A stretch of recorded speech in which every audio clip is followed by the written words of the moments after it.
क्या आपने कभी सोचा है कि रात के सबसे गहरे पहर में जब चांद भी बादलों में छिप जाए तो जंगल की खामोशी में कौन सी भयानक कहानियां सांस लेती हैं? आज मैं आपको एक ऐसी ही कहानी सुनाने जा रहा हूं जो आपके रोंगटे खड़े कर देगी और आपको रात के अंधेरे से डरने पर मजबूर कर देगी। यह कहानी है अर्णव और आर्या की, जिनकी जिंदगी एक रात में हमेशा के लिए बदल गई। अंधेरा अपनी काली चादर फैला चुका था। पहाड़ों के ऊपर घना कोहरा ऐसे छा गया था जैसे किसी अदृश्य राक्षस ने अपनी सांसें रोक ली हों। हवा में एक अजीब सी ठंडक थी जो हड्डियों तक सिहरन पैदा कर रही थी। हर पत्ती की सरसराहट एक फुसफुसाहट लगती थी, हर परछाई एक भयानक आकृति। अर्णव अपनी बहन आर्या को बचाने के लिए टूटे कदमों से जंगल की तरफ दौड़ रहा था। उसके दिल की धड़कनें इतनी तेज थीं कि उसे लग रहा था जैसे वो अभी सीने से बाहर आ जाएंगी। पीछे कहीं दूर कुत्तों की डरावनी हूक सुनाई दे रही थी जो किसी अनहोनी का संकेत थी। हवा में एक अजीब पतली सी किलकारी गूंज रही थी जो सीधे आत्मा में उतरकर डर पैदा कर रही थी। जैसे जैसे वह जंगल में और गहरे घुसता गया, पेड़ों की छायाएं लंबी होकर उसे पकड़ने की कोशिश करती दिखाई दे रही थीं। हर पेड़ एक डरावना हाथ लग रहा था जो उसे अपनी ओर खींचना चाहता था। जंगल की गंध में मिट्टी और सड़ी हुई पत्तियों के साथ एक अजीब सी मीठी और सड़ी हुई बदबू भी घुल गई थी जो उसके पेट में मरोड़ पैदा कर रही थी। उसे लग रहा था जैसे कोई अदृश्य शक्ति उसे लगातार देख रही है, उसके हर कदम पर नजर रख रही है। उधर आर्या अपनी दोस्त अंशिका के साथ और गहरे जंगल में पहुंच चुकी थी। उन्हें नहीं पता था कि वे किस भयानक जाल में फंसने वाली हैं। अंशिका, जो कुछ देर पहले तक हंसती खेलती लड़की थी, अब अजीब व्यवहार कर रही थी। उसकी आंखें कुछ ज्यादा ही चमक रही थीं और उसकी चाल में एक अजीब सी अकड़न आ गई थी। आर्या ने पहले तो सोचा कि शायद अंशिका थक गई है या उसे ठंड लग रही है, लेकिन फिर उसने देखा कि अंशिका की चाल इंसानों जैसी नहीं थी। उसके पैर जमीन पर घिसट रहे थे जैसे कोई भारी चीज खींच रहा हो। उसकी गर्दन धीरे धीरे टेढ़ी हो रही थी, एक अस्वाभाविक कोण पर मुड़ती जा रही थी। यह सब देखकर आर्या के दिल में एक अनजाना डर बैठ गया। अंशिका के पैर पीछे की तरफ मुड़ने लगे थे जैसे किसी जानवर के हों। उसकी उंगलियां लंबी और पतली होती जा रही थीं। आर्या कांपते हुए बोली, अंशिका, तुम ठीक हो? उसकी आवाज गले में ही अटक रही थी जैसे किसी ने उसका गला घोंट दिया हो। उसे लग रहा था जैसे वह कोई बुरा सपना देख रही है जिससे वह जागना चाहती है। अंशिका धीरे से मुड़ी और आर्या ने जो देखा उससे उसकी रूह कांप उठी। अंशिका के होंठ कानों तक फट चुके थे, एक भयानक चौड़ी मुस्कान में बदल गए थे। उसके दांत नुकीले और पीले थे। उसकी आंखें लाल अंगारों जैसी चमक रही थीं, जिनमें कोई इंसानियत नहीं थी, बस एक भयानक भूखी चमक थी। उसकी आवाज अब अंशिका की नहीं थी, बल्कि एक गहरी खुरदुरी आवाज थी जो जंगल की खामोशी को चीर रही थी। मैं अंशिका नहीं, मैं निशा दाहिनी हूं। आर्या चीखी, लेकिन उसकी आवाज गले में ही घुट गई, एक दबी हुई सिसकी बनकर रह गई। उसके शरीर में खून जम गया था, वह हिल भी नहीं पा रही थी। पेड़ों के ऊपर से दर्जनों कौएं उसके सिर के ऊपर चक्कर काटने लगे। उनकी कर्कश आवाजें मौत का पैगाम दे रही थीं। निशा दाहिनी ने अपना हाथ बढ़ाया। उसकी उंगलियां लंबी, काली और जलती राख जैसी थीं, जिनसे एक अजीब सी दुर्गंध आ रही थी। चल मेरे साथ। बहन बनने का नाटक खत्म हुआ। निशा दाहिनी की आवाज में एक भयानक क्रूरता थी जो आर्या के दिल में छेद कर रही थी। आर्या को लगा जैसे उसका अंत करीब है।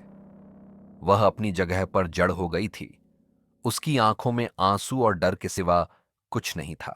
अर्णव जंगल में अपनी बहन को ढूंढते हुए चिल्ला रहा था, आर्या, सुन सकती हो तो जवाब दो। उसकी आवाज जंगल की विशालता में खो रही थी। कोई जवाब नहीं आ रहा था। हर पल बीतने के साथ उसका डर बढ़ता जा रहा था। उसे लग रहा था जैसे जंगल उसे निगलने को तैयार है। अचानक झाड़ियों से घसीटने की आवाज आई, जैसे कोई भारी चीज खींची जा रही हो। अर्णव का दिल जोर से धड़का। उसने उस आवाज की दिशा में देखा। उसे एक टूटी हुई झोपड़ी दिखी जिसके अंदर से हल्की टिमटिमाती रोशनी आ रही थी। यह रोशनी किसी उम्मीद की नहीं बल्कि किसी भयानक रहस्य की लग रही थी। वह वही पिशाचिनी की कुटिया थी जिसके बारे में गांव में कहानियां सुनाई जाती थीं।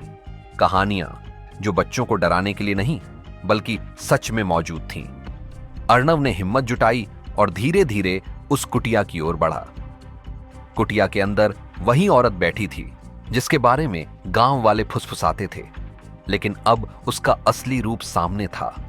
एक भयानक विकृत आकृति। उसके काले भूरे बाल जमीन तक फैले हुए थे जैसे किसी मकड़ी के जाले हों। उसके मुंह में कतार भर नुकीले दांत थे जो किसी जंगली जानवर से भी ज्यादा खौफनाक थे। उसके नाखून खून से सने हुए थे जिनसे ताजे खून की गंध आ रही थी। उसकी आंखें लाल और धंसी हुई थीं जिनमें एक भयानक चमक थी। वह हंसते हुए बोली, दूसरा शिकार भी आ गया। उसकी हंसी इतनी भयानक थी कि अर्णव के कान सुन्न हो गए। अर्णव पीछे हटता है। उसका शरीर कांप रहा था लेकिन उसकी आंखों में अपनी बहन को बचाने की जिद थी। आर्या कहां है? कहो। उसकी आवाज में गुस्सा और डर दोनों थे। स्त्री ने छत की ओर इशारा किया जहां खून से टपकती पोटलियों में इंसानी कपड़े लटक रहे थे। हर पोटली से एक भयानक गंध आ रही थी और एक पोटली से उसकी बहन का दुपट्टा बाहर लटक रहा था जिस पर खून के धब्बे थे। अर्णव का खून जम गया। उसके दिमाग में एक ही विचार कौंधा, क्या आर्या भी?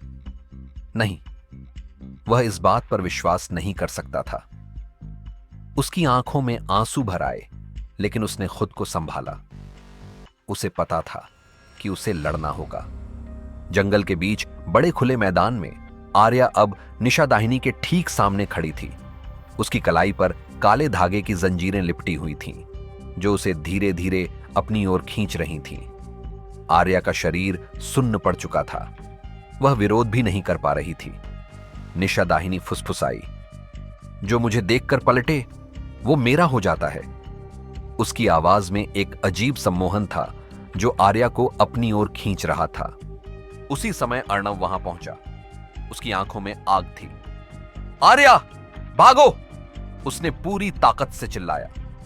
निशा दाहिनी ने झटके से आर्या को अपने पीछे छुपा लिया और हवा में उड़ती हुई अर्णव की तरफ झपटी। उसकी चीख जंगल को फाड़ रही थी। वह मेरा शिकार है! उसकी आवाज में एक भयानक क्रोध था जो पूरे जंगल में गूंज रहा था।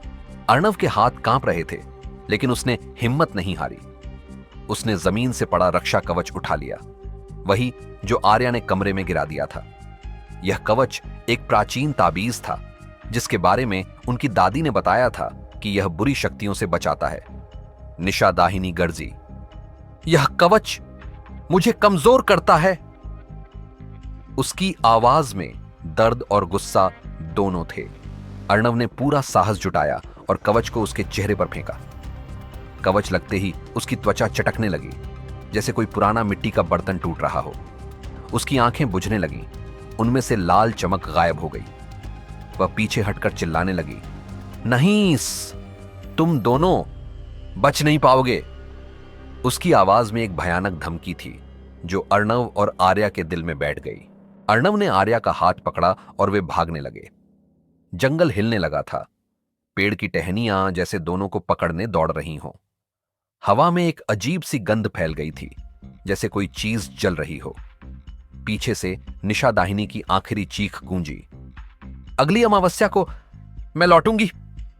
उसकी आवाज जंगल की गहराइयों में खो गई लेकिन उसकी गूंज अर्णव और आर्या के कानों में हमेशा के लिए बस गई। भोर होते होते अर्णव और आर्या गांव पहुंच गए। वे थके हुए थे, डरे हुए थे लेकिन जिंदा थे। मामा के घर पर सब हैरान थे, खासकर इसलिए कि आर्या की गर्दन पर निशा दाहिनी की उंगलियों के काले निशान अभी भी जले हुए थे जैसे किसी ने गर्म लोहे से दाग दिया हो। वे निशान इस बात का सबूत थे कि जो कुछ हुआ वह कोई सपना नहीं था बल्कि एक भयानक हकीकत थी। मामा ने डरते हुए कहा, श्राप टूटता नहीं, बस टलता है। अगली अमावस्या, फिर वही रात लौटेगी। उनकी आवाज में एक गहरी उदासी और डर था। उन्हें पता था कि यह सिर्फ शुरुआत है। आर्या ने धीरे से कहा, भैया, वो अभी भी मुझे बुला रही है। उसकी आवाज में एक अजीब सी खालीपन थी, जैसे उसकी आत्मा का एक हिस्सा निशा दाहिनी के पास रह गया हो। क्या अर्णव और आर्या अगली अमावस्या का सामना कर पाएंगे? क्या वे इस भयानक श्राप से कभी मुक्त हो पाएंगे, या निशा दाहिनी उन्हें हमेशा के लिए अपना शिकार बना लेगी? यह कहानी सिर्फ एक शुरुआत है। निशा दाहिनी का श्राप अभी भी जिंदा है और अगली अमावस्या का इंतजार कर रहा है। क्या आप इस कहानी के अगले भाग को जानने के लिए तैयार हैं? क्या आप अर्णव और आर्या की इस भयानक यात्रा में उनके साथ खड़े होंगे? अगर आपको यह कहानी पसंद आई और आप जानना चाहते हैं कि आगे क्या हुआ, तो इस कहानी को अपने दोस्तों और परिवार के साथ साझा करें। हमें कमेंट्स में बताइए कि आपको सबसे डरावना पल कौन सा लगा और आप क्या सोचते हैं कि अर्णव और आर्या को आगे क्या करना चाहिए। आपकी राय मायने रखती है। इस चैनल को सब्सक्राइब करें और बेल आइकॉन दबाएं ताकि आप हमारी अगली डरावनी कहानी मिस न करें। याद रखें, अंधेरा हमेशा लौटता है और कभी-कभी वह आपके दरवाजे पर दस्तक भी देता है।